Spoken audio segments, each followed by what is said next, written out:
Friday, May 23rd, 2025, a day that many in Kabale district will never forget. A day that didn't just determine political leadership, but exposed the rot, fear, and favoritism embedded deep in the veins of democracy. What was meant to be a free and fair internal election of the ruling national resistance movement became anything but.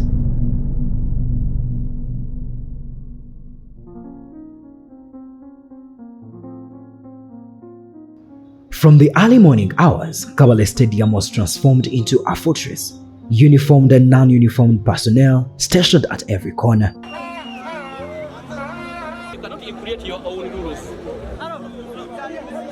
Journalists blocked, aspirants beaten, delegates screened, and a list controlled access like a military checkpoint in wartime. Last week but one, and election was there. Mutiariho muntu utari halisti taraze kuza mu kishaha nyabura otashuba oteshishira ubwire bwawe. A warning was aired live on Kabale's airwaves the day before. A signal, or was it a threat? Tutekatekire okugira ngo habeho security eramara. Turenda kubahamiza mutiariho muntu utari halisti taraze kuza mu kishaha. The first casualties of democracy were the eyes and ears of the public, journalists. Only those handpicked by Minister Bahati's media team were granted access. The rest, labeled unfriendly, were tossed out like criminals. Innocent, ha Pick FM, Brave, Kahuirwa, Pick FM, Jackson Onyango, UBC TV, Agawa Moses. If you are not here, go back. If you have not heard your name, please. Then came Honorable Andrew Ajabadiayanga, the main challenger. With his supporters and delegates, he approached the gates, but security had other plans.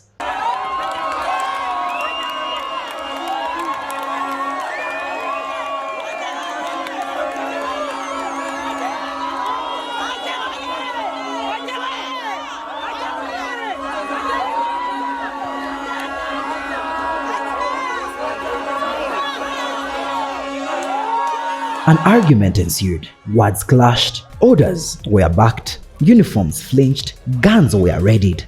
And amidst it all, a man vying for the same seat was pushed, shoved and beaten by a plainclothes officer.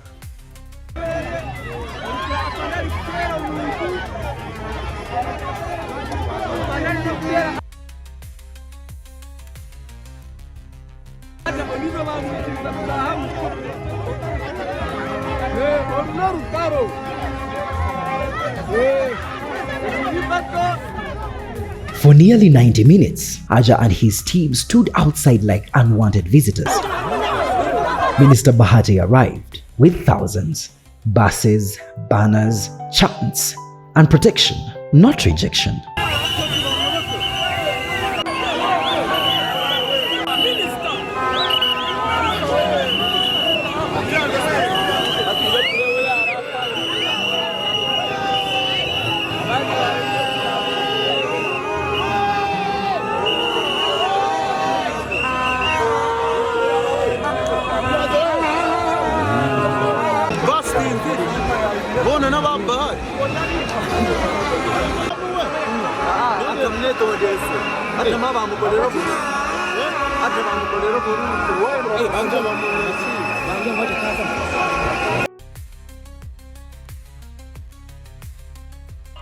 While one candidate was blocked, another was celebrated. While one was threatened, another was guarded.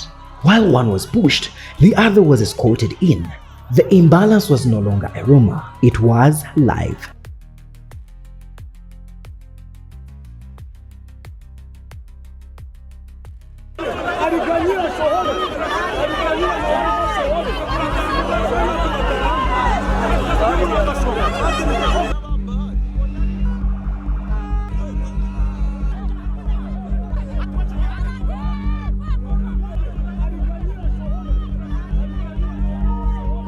How can you win against guns, against tear gas, against money?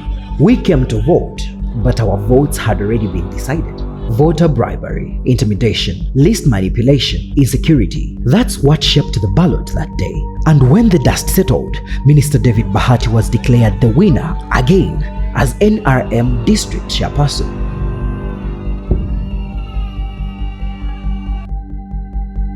Was this an election or a coronation?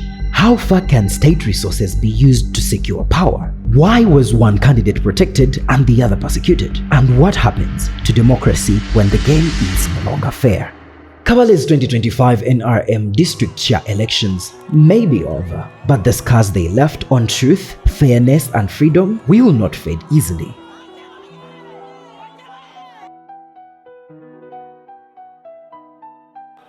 The gate may be closed, but the story remains wide and open.